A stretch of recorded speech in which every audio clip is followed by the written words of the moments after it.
In an age when artists everywhere are a little bit worried about what AI means for them and their livelihoods, one poet has decided to stop worrying and embrace AI in an unusual writing companion form.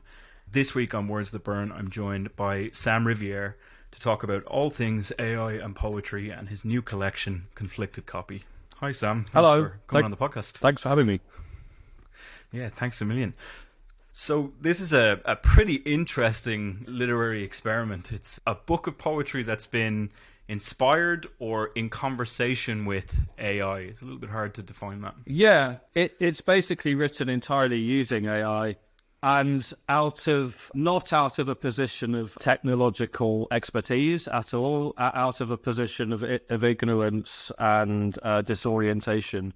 And it's more, for me, a way of sort of exploring what seemed to be happening at that particular moment, mainly out of curiosity, I guess.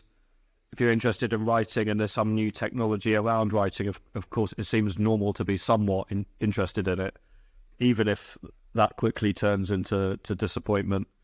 But this was a slightly prior. I wrote the book in sort of second wave COVID times, sort of 2020 to 2021. And this was not ChatGPT, which I suppose is the iteration of AI, language model AI, that most people will probably be familiar with. It's an earlier version, far less sophisticated. And, well, in my opinion, more interesting for writing because of its narrower bandwidth, essentially. And that it struggles to do things that ChatGPT can actually do quite fluently.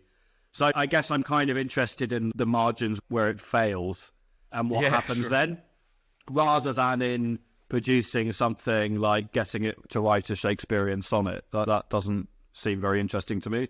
It's more like trying to get it to do something and then what happens if it sort of fails in the attempt.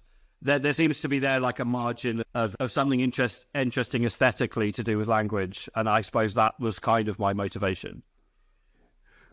Yeah, I mean, it definitely comes across that this is a more limited version of what everyone's used to using now. I took it to be originally when I was reading it, because one of the things I really like about the collection is you don't define the limits of your collaboration with the model. So I think there's a phenomenal amount of interpretation to be done on behalf of the reader in terms of where does Sam Riviere end and where does the AI begin and vice versa. But when you're reading these, it feels like the AI is going almost in a spiral. The logic kind of starts to crumble, oftentimes midway around the middle of poems, and then it kind of blooms outwards. It's really interesting to... Thank you for that analysis of them. I felt like they quite quickly become self-reflecting, and often it seemed as if, and echoes my experience with language AI generally, is that it seems to quite like, or it has been encouraged to reflect on its own position. So if you ask it about emotions now, ChatGPT or whatever, it will say, well, I am a chatbot or whatever. I don't have emotions. I'm not a subjective entity. I'm a piece of technology. So I think perhaps this is something that's within the technology to some extent. Yeah, I guess I was interested in that myself. That in previous books I've used collage text or whatever, and I'm sort of interested in where is the line between an author and, well, an author and their work, but also an author and their method. That sometimes this is hard to tell, and I suppose generally feeds into some general skepticism about the author as a construct. And I suppose these are ways of exploring or provoking questions about that. Sure. I mean, I think, what's the feedback been like on this? Because I know when I mentioned to people that I was interviewing a poet who had used AI in creating their collection, some people were like, oh, that's really cool, that's really innovative, that's really out there. And then other people were like, well, that's not poetry. Not then. that many. And I was like... Sure. Yeah, no, I think it's an annoying idea. It's the book no one asked for or wants. And I don't know, I feel like I was led to write it through curiosity, really, and was sufficiently mystified by the results to find them interesting enough to continue engaging with. So, yeah, I mean, Inevitably, the response has been largely about and of course, I've put a note that flags this very high, that the work was created using this. To me, it's simply polite to inform people, I suppose. I am quite interested in chance methods and I guess what you would call, don't really want to use the word experimental, but writing techniques that are like not traditional or from a particular tradition, like avant-garde traditions, really. So, and sort of things involving chance or process or found text. Sure. And I've been writing that way as well as in more quote traditional ways for quite a long time. So to me, there's a distinction between these approaches, and that I think in the UK and Ireland too, there's perhaps historically been a higher amount of suspicion around non-naturalized writing techniques or methods than there has been in continental Europe, for example, or even America. I just feel like that's been our engagement with it, has been some degree of suspicion about it. And I also run a small press that is based around writing of this kind. And I suppose I'm partly interested in drawing attention to these kinds of writing, which I feel are neglected in the UK and Ireland, and partly lots of contentions are made about this forms of writing, right? That they sort of get rid of the individual or somehow not subjectively expressive or not emotional or something like that, or are merely records of their process. And I suppose that's never been my experience as a reader of those works. I found them intensely emotional and at times intensely annoying. Maybe that's the emotion. And other times, something quite liberating about writing in a way that it is not so focused on this romantic idea that if I'm writing a poem, I'm expressing some sort of like secret kernel that I have inside me that's longing to be shared. I guess I've always had a bit of a question mark over that idea of writing. To me, it doesn't really correlate with my own experience and with my reading experience either. So it's a long answer, but it's all things that I've been thinking about around the book, I guess, and its reception. So, I mean, it's very interesting that you bring up that idea of the kernel of distilled human experience, because I think I'm always wary when conversations around poetry stray into authenticity as a poet, because I think poetry is arguably one of the most constructed forms of expression that you could, by its very nature, by the fact that it's quite often brief, it's refined, it's really boiled down in expression. I don't know if the term authenticity could be applied with any genuine thing. Yeah, I mean, it's something, this sort of question or versions of it is something I've thought about a bit. I suppose poetry is highly artificed. I guess I would say the same as any art form, really. Even if the art form is attempts to be totally encompassing, like Georges Perec trying to write down every single thing that happens in a physical place, you can't. There's always a limit, and even if you sort of fail honourably in the attempt, what you're going to end up with is just as artificial, just as a filter of reality as anything else is. I'm kind of like Susan Sontag's on idea that there's no more or less authenticity in any, or there's no more or less style or artifice in any artistic expression, that there's different types. And I think in poetry, particularly in the tradition we're both familiar with, I think that there's been this extreme focus on authenticity as personal experience, as lived experience, basically. And that being sort of, to me, this is really a question of tone. It's that, like, if lived experience is approached in a particular tone, in a particular register, which is the predominant one in British and Irish poetry, then that's what we recognise as authenticity, right? I would say that's no, as far as the definition of the word goes, that's no more or less authentic than doing anything, right? You could say that someone's being deceptive, perhaps, when they're attempting to write in a certain way and attempting to mislead you. But I think if you're recording anything with a degree of fidelity, and even if that's your own thoughts, your imagination, you're not kind of contriving it for an audience exactly.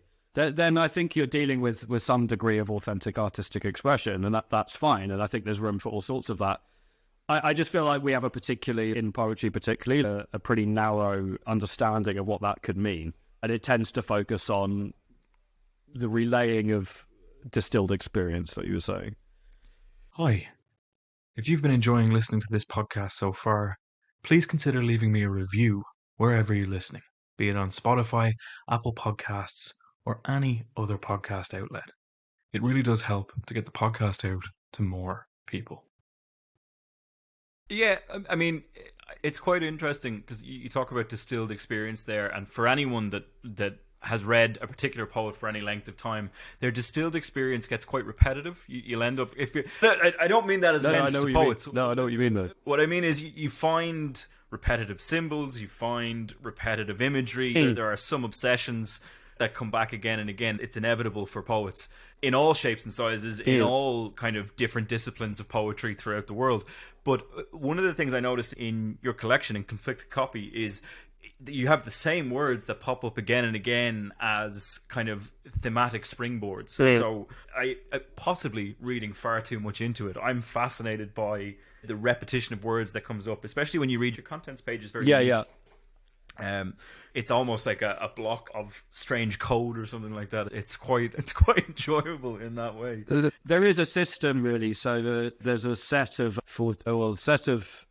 however many words, I don't even remember now, that are rotated alongside each other, and these are all words that I used in previous book titles, basically.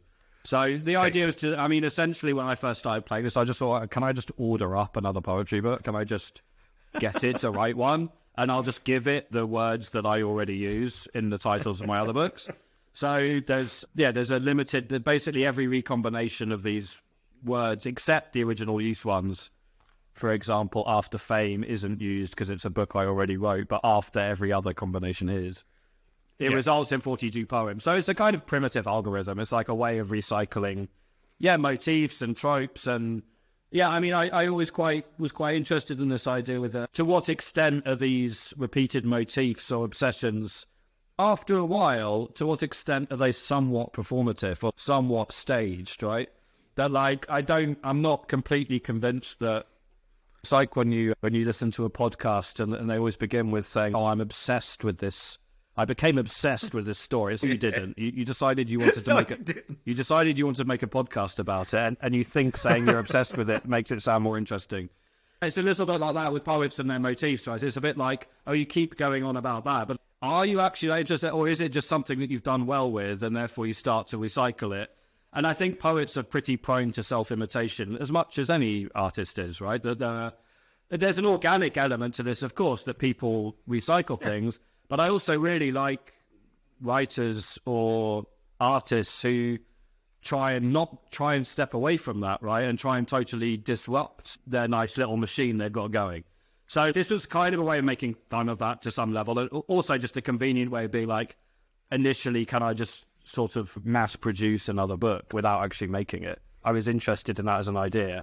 It turned out to not really work that way. It was absorbing to write, but not particularly simple.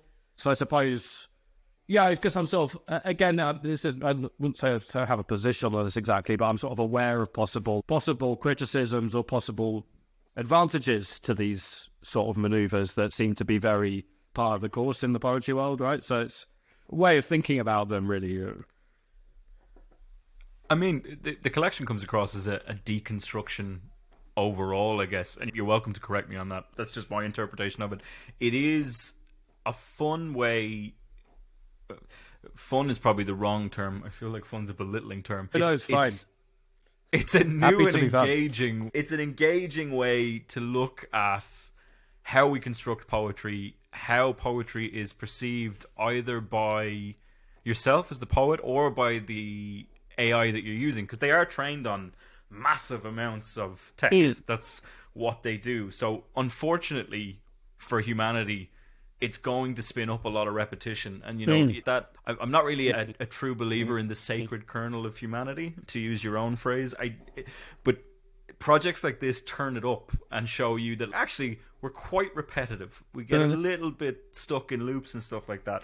But one of the things that I'm most curious about is, did you find, I realize that the AI constantly responds to you and your prompts, but did you find at any point that you were switching how you wrote to it based on the results that you wanted, or were you being influenced back in any way? Yeah, interesting. So I'll have to go into a bit more of the methods to talk about this, which is that didn't write any of it. So the only things I wrote were I composed it, I guess you could say, but the only bits I actually gave it was the rotating system of titles, which results in 42 titles. So I would give it a title. And then this is a different interface from ChatGPT. So it's not really a question and answer interface.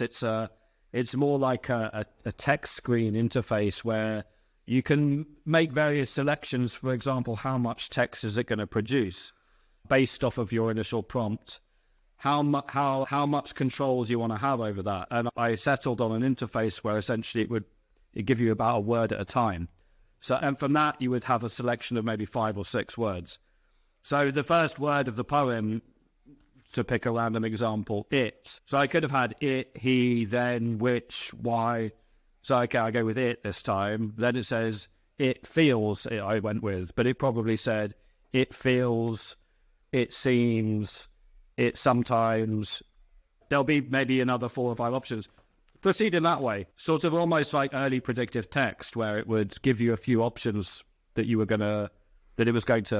could choose from. So essentially proceeding like that.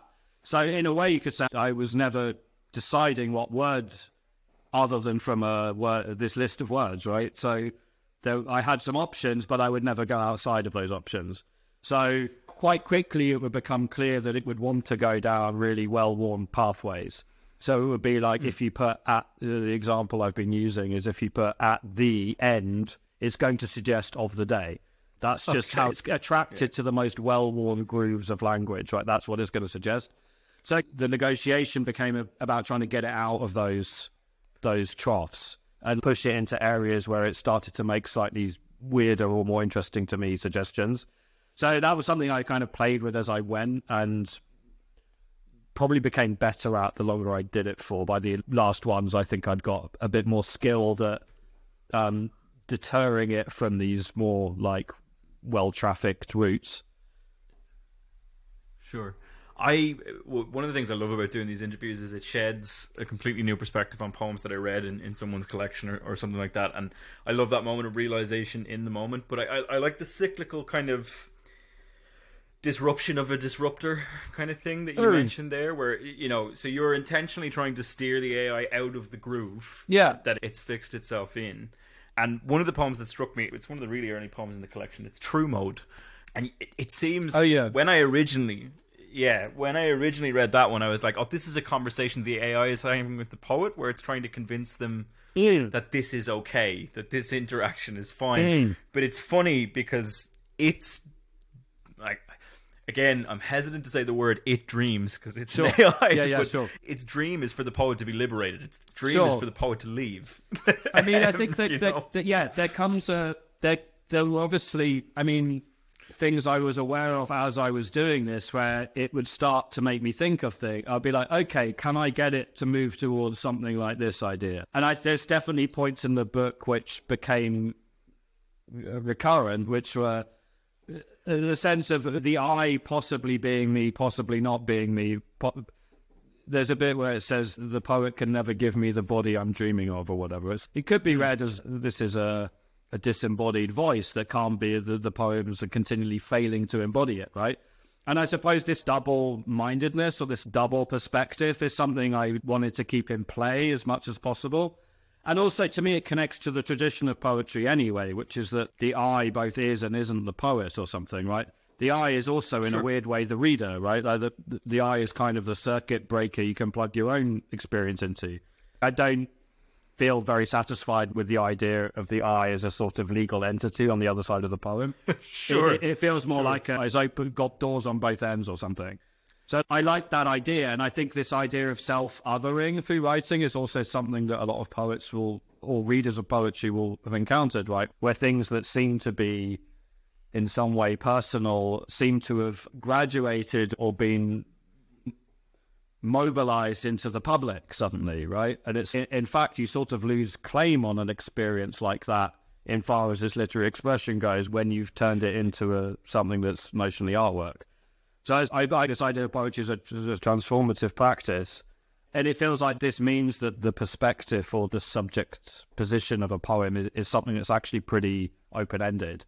And this is really deep in the tradition of lyric poetry, I think. Like, it's in the sonnets, Shakespeare's sonnets, it's right back in Sappho. There's this idea of the eye being this really provisional station, not like not a hard and fast fixed thing that's really that connected to the name of the person on the cover of the book.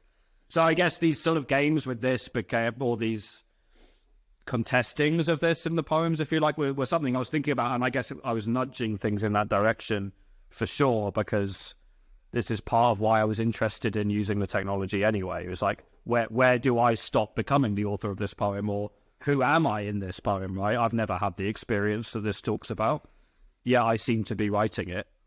I mean, again, kind of sort of wanting to discover something or rediscover through a different route, like something sort of somewhat in re-enchantment or something of the writing process, I guess. Yeah. No, I mean, one of the things, and again, this is a spontaneous kind of thought that's come as a result of this conversation, but one of the things I really think that this collection is probably very useful for is teaching readers about the distinction between speaker and poet. But because I'm incredibly guilty of it. I write these episodes, and I do these episodes where I speak about poets and their work, and I pick a particular poem. But I'm very guilty when I'm writing it of mixing the poet and the speaker. I think sometimes it's contracted, right? Like sometimes that conflation is invited by the poem, right? It's sure. kind of saying this happened or something like that. I kind of feel that's something that each poem can negotiate with you as the reader, right? And sometimes it seems to matter, sometimes it doesn't. Sometimes it seems really important, like in Caroline Forché's poetry. I think feeling that the I in the poems is explicitly the person whose biography is on the back of her books is important. There's something at stake in that question there. And if one was to find out they were all made up, you would feel a little weird about it. Okay, this is a different kind of book than the book I thought I was reading. Whatever. Everything's implying that I should make that kind of... And then, in fact, if the poems are like linguistically alive or whatever, that ceases to be the main thing anyway. But kind of it's like you're going into a bargain or something. And I feel like different poems have different bargains with the reader. And sometimes it tells you immediately that the I shouldn't be thought of as the poet. Sometimes it tells you, if it says, bar, I ate 5 acorns just now. So it's, okay, you're doing a sheep poem. And I guess I feel somewhat unsatisfied with both, in a way. Although I love Caroline Forché, actually. But I guess, how can I get around this? I feel a little bit like in a poem, neither is quite right. Like, it's neither that the I is explicitly the poet, and it's neither that they're this completely dramatic persona poem, which is its own thing as well. But I feel like in the lyric poem or in something like that, neither of these solutions are really that satisfying. It's a bit like in a novel or where any resemblance to anyone real or living is coincidence. Or of course it isn't. But then if you read a book that says it's true, then you're like, well, I'm sure some of it's made up. So I feel like it sets up this false opposition, which I don't think poetry is that interested in those distinctions. To me, that's a question for fiction and memoir. Yeah, we don't have a category of fictional poetry, right? We don't have a category of memoir, but it's all poetry. So I feel like it's all poetry. Yeah, I don't feel that those would be helpful distinctions either. So I guess that the way that a poem operates should somewhat at least transcend those questions, and they're certainly not the main point, if you like. I can't really remember how I got onto this, but I was just saying, as a critical tool, this collection... Poet and speaker. Yeah, I'm just saying, it fascinates me because the reader is probably a little bit more wary going into this of where you end and it begins, like you said at the start of this interview. But stepping back a little bit from AI as the concept, you've worked in kind of found material procedural poetry for a while, going back to some of your other collections, The Marriage of Kim Kardashian, After Fame, that kind of thing. So I want to ask a more personal question about your own poetic journey, which is, what kind of brought you to that found material way of working, and why are you so drawn to procedural poetry? Because the way you described your methodology for this is you set yourself rules on what you were allowed to move in and out, and I'm just curious where that came from for you. Well, is it an element of confinement makes you free, or whatever the quote is? The rules are actually a way to find a kind of freedom that, I guess, I write in other ways too. It's been the case that several books have used these kind of methods. But yeah, I find some integrity in this idea that I think is from the Oulipo, which is like this idea that if one doesn't write according to particularly strict rules, you still are writing according to really strict rules. You just don't know what they are. Like you are just writing according to conventions that you don't see as conventions. You see them as simply the way you write a poem. There's particular things that you do in a poem, and there's particular things you expect to happen. Those are rules as well. I feel like the wager or whatever of forcing yourself to disregard those rules because you replace them with rules that go higher up the list of priorities than those rules, is that you have to find other ways of ending a poem, or other ways of making a poem linguistically interesting, or other ways of finding a kind of musicality in your writing, or something like that, which if you're not relying on the conventions of that, makes innovation of some sort necessary. Now, that might not always be particularly satisfactory. It might not always work very well, or even be that interesting. But I don't mind failure in the pursuit of that, or I don't mind things being records of an attempt at something like that. To me, that's a question of over a body of poetry, a book of poems. That's a question of dynamics, right? Sometimes things go somewhere, sometimes they don't. Hopefully there's something. None of them are like total abandoned attempts. But I translated Marshall for this book after Fame of the Roman Poet, and he was very prolific. He wrote 13 books of sort of 100 plus poems. And he says in one of them, a lot of my poems aren't even very good. So it's not really the point. He's not that interested in quality as a mainstay. He's like, well, some of it, I am pretty good, but like, I'll put in ones that aren't that good as well. Don't worry. Like, I felt that this idea that quality should be like, we can have diversity of everything else, but not quality or something. It's a bit like if you listen to an album and you're like, oh, I really like that song. And then you're like, well, I wish all the songs on the album were like that song. Then maybe the artist makes that album and it's strangely disappointing. They're kind of just trying to do that song over and over again, aren't they? Because that was the hit song. And then you're kind of left in this place where dynamics have ceased to exist. Surprise has ceased to exist. It's just become this plateau. And so I'm kind of interested in these methods as ways of playing or confronting expectations that people have when they come to poems, right? Anyway, even expecting some sort of emotion, right? And I feel like writing sometimes, to me, doesn't have to be particularly emotional. I can enjoy writing that, or let's say the intensity of the emotion doesn't have to be particularly strong. I have time, or a lot of time, for poems that have, let's say, quite a minor emotional reading, right? They're like, like a reading is on a Geiger counter or whatever. They're not intensely emotional, but those might also be underexplored emotional states, right? Those might be emotional states that in their weird way are a little more indicative of the moment we find ourselves in than writing a rage-filled poem about whatever. So I kind of feel like, to me at least, sometimes using these methods, particularly in this book, the feeling of not knowing what you feel is a feeling that I encountered writing them and I think is transmittable in the poems, right? And to me, this is a highly relatable feeling.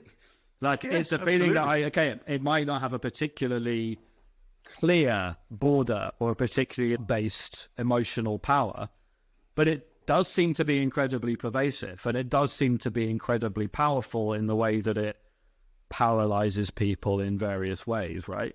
So I guess if there's always this, I think sometimes like addressing this on the level of form or process is a way of getting around other, just to make a shorter answer, a way of getting around powerful but unexamined expectations that people have when they come to write a poem.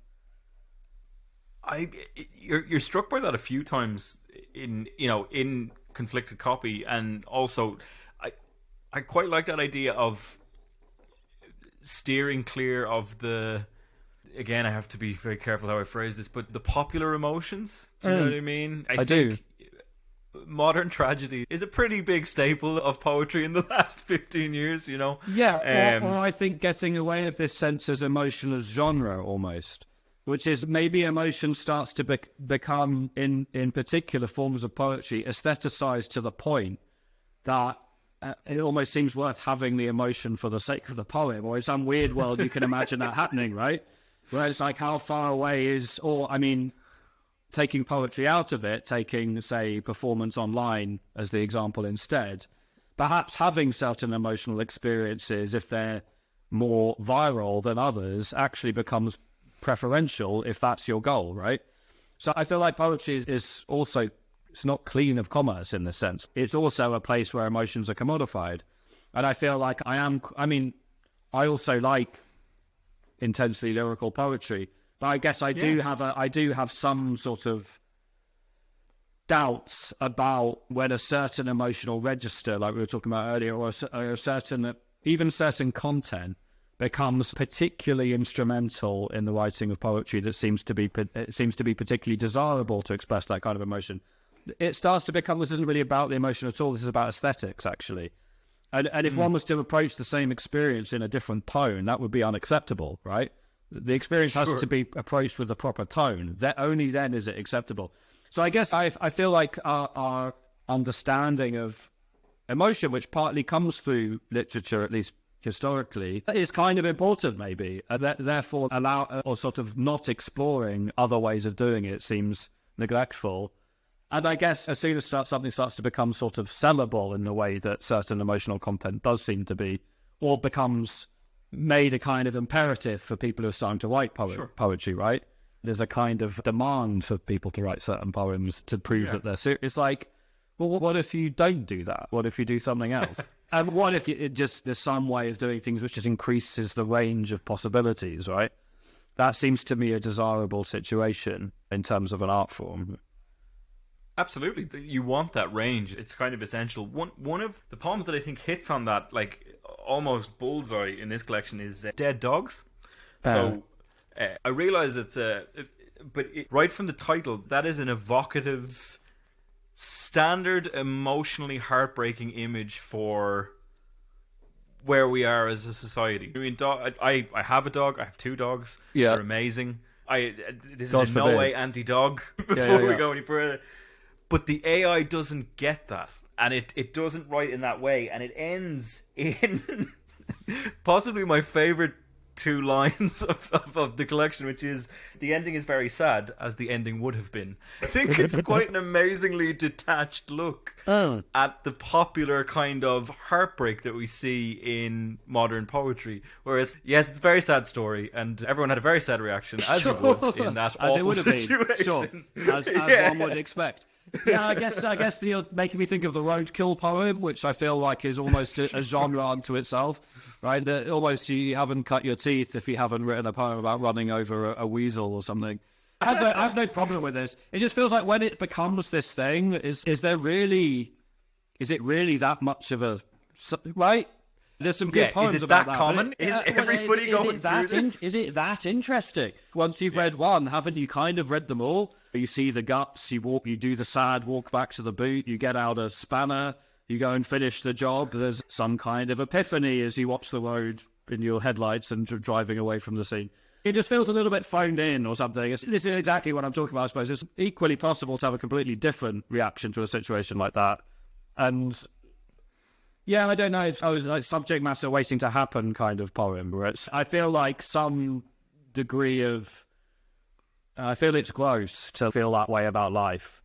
Oh, good. Now I'm going to be able to write a good poem. Now something awful has happened, right? I think that to me is all back to front. But you hear poets talking this way, seriously. Absolutely. Yeah. There was, I think, arguably the most guilty place on the internet for that kind of thing is Tumblr. But I remember years ago, I can't remember where I read it, and I don't remember who it was, and that's probably for the best. But somebody wrote about how they were suffering in the kitchen, and someone was shouting at them, and their stoicism let them connect with themselves inside, and they said, "This too is poetry." And I was like, no, that's not the correct response. It seems like this is a very short hop to art and suffering idea, right? The good art comes out of suffering. Yeah. And I think this is something we should all get over as an idea, right? That of course, great art has been produced by people who suffered a lot. It's also been produced by not out of those experiences, right? It just seems as if this is almost seen as a transaction. right? I mean, even one of my favorite poets, like John Berryman, I mean, he said something like, I hope to be practically crucified. That way my place is assured. He's sort of making fun of himself. But I feel like this kind of idea of this correlation is in itself pretty disgusting or something. I just feel like it's a weirdly commercial, transactional approach to art making, which is you have to get something in to put something, you have to put something in to get something out kind of logic. To doing something which does not obey those rules, right? You can have awful things. It doesn't mean you're going to write a good poem about it. It might mean you end up writing a sort of dreadful pastiche of a poem that already exists, right? And in that way, sort of doubly travestying your own experience, making bad art out of something that really happened to you. In that way, actually cheapening your actual life. I don't know. I feel like this is all like that. This is like a weird way of looking at it, in my opinion. And I feel like there's a certain. I mean, we both know what we're talking about. There's a tradition of poetry which this seems to be. Sure. There seems to be like a legitimate way of viewing artistic practice or something, which is, to me, just seems like that. I mean, someone should say something when people say it. Yeah, I think it's a definite thing. I think you call it like morose capitalism or something. I don't know. Yeah, it is. It's commodity feminism now, right? It's like something connected to that. It's commodified grief or something like commodified grief is a nice term. I like that. It's pretty good. So, I mean, despite what we're talking about there with the procedural element of it, with the cold detached logic for tried and tested, almost pastiched topics at this point, there are some really beautiful images that come out of this process. There's some really striking imagery that your conversations or your prompting of the AI kind of brings forward. And I was wondering, I'm going to let you pick on a personal level as the writer, what did you enjoy most coming out of these conversations, or which poems really stuck out to you? Yeah, thank you for your comments. And there was definitely a couple of moments where something came out. Safe Poem was the first one, I think, which is shortish. To me, it seems to have said something that I might have been able to say in some form, but never in that form. It seemed incredibly close to something, not a specific experience, but perhaps a hunch or a kind of presentiment, something going on here, like when something happens and you feel like it's been forecasted a lot in your life somehow. Something odd about it, like uncanny. And that poem I sort of regarded as genuinely inexplicable. Like I couldn't really work out how it happened. And that happened from time to time not always. I mean, I think I became interested in pushing it in certain directions. And sometimes it would arrive at things where I was like, that's something I didn't know how to say. And I somehow had been given the facility to say it in a way that I wouldn't have been able to do otherwise, right? So that to me was kind of, there's something small in a small way miraculous about those moments. And some ideas here about time and the idea of the sort of this weird sense with a poem that you don't really know where the poem, what its destination is. That if you make something and it goes out into the world in some form, it may very likely sink without a trace. And it may, however, wash up in some way after you're dead with someone who doesn't know anything about you. And that doesn't really interest me, or it shouldn't interest anyone, but poetry does have that quality to it. Like it outlasts the human. Like it, to some extent, it might find its true meaning or articulation in another situation that you haven't imagined. And there's something about a poem keeping something within itself that isn't yet to be understood. There's quite a few images in it of like things kept in rooms that can't be seen, or something that only the back of it can't be seen. Things like that. And I suppose I have kind of this, sometimes an idea of poems as these things, all the cards haven't been turned over yet, right? The poems sometimes know more than you do in a way, right? There's something yet to happen here. And I suppose like being in touch with that feeling was pretty interesting in the and that's probably what drove the composition process. Curiosity about that, not feeling that it would necessarily pay off or that it would result in anything that I felt was like artistically interesting enough, but that they seem to hold that potential in them somewhere, right? Like most poems of interesting levels of complexity are able to do that. They mean different things to different times or to different people, without completely betraying themselves and just meaning anything, right? They seem to have a hidden chamber in them or something. That what's in that chamber seems to be invented by different people. I don't know. I'm not explaining this. It's a matter of perception. No, it's perfect. It's a matter of perception. It's depends on what you encounter. I guess. Sure. Yeah, and that can change, right? That can change in your own life too. A poem can suddenly seem very different years after you first read it. It can mean something else. And that's the kind of strange four-dimensional element of poems, I suppose. Sure. They continue to turn in the light even when you're not looking or something. Yeah, I mean, that's a phenomenal way of putting it. I really like that. They continue to turn in the light even when you're not looking. I'm going to steal that and put it on a poster and sell it. I'm going to commodify. You're bringing it Sam, out of me. It's good. Yeah. I wonder if you wouldn't mind reading Safe Poem, because I actually think I'd love to. I agree with you. I think it's a phenomenal example of that. And yeah, it'd be great. Safe Poem. It would not have mattered if his parents could have seen the face he lived with every morning. How it was shaped and stretched like an ode to the future. He would still have smiled through it, like in the picture.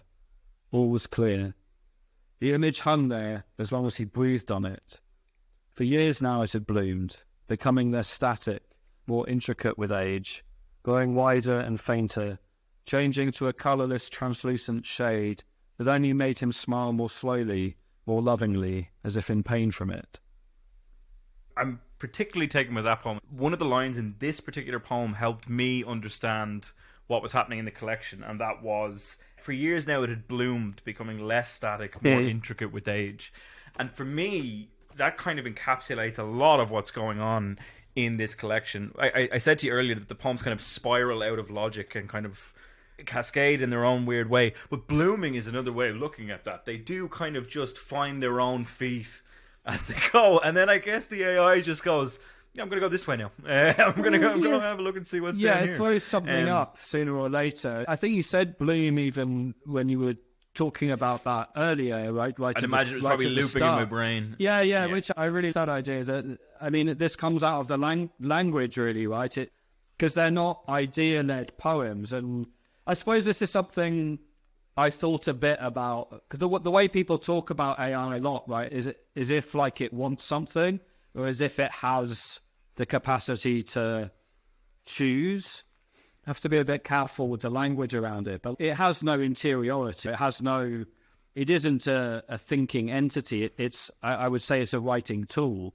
It's a way of giving yourself options as a writer, rather than something that sort of thinks.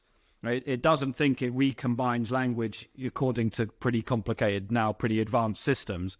But there isn't a thinking process there. There's a linguistic process, that's all it is, which gives the impression of subjectivity, right? Or gives the impression of a... I just feel it's important to keep in mind, because in that sense it's a sort of holographic sort of thing. It's all it's an illusion. In that way, what's interesting about this sort of blooming quality, or this... And I think it's capable of this in all sorts of contexts outside of poetry as well, is like the sort of the things that become interesting or striking are only interesting or striking to us. They're not interesting or striking to it. And they come out of linguistic behaviors, not out of thinking behaviors, right? Like it's simply putting language together in syntactical structures. That's all that the machine is doing. It's moving the material around in certain orders, right? That it knows can produce the right effects that it's been asked for. So the interesting thing to me is that like these moments of seeming profundity or seeming personality or seeming things, they're actually all in the reader or the observer's point of view, right? Whether the observer is me, whoever's using the thing constructively in a sense, then whoever's reading it. But in a sense, we're on the same side of the equation, right? Like, in a way, I know as much about the poems as anyone else. Like, I don't know more about them other than maybe a little more about the composition process. I'm not privy to any of the secrets, right? But I feel like the language itself is capable of producing this, which then allows us, then, for example, having the thought that I hadn't had before that the language will allow me to have, right?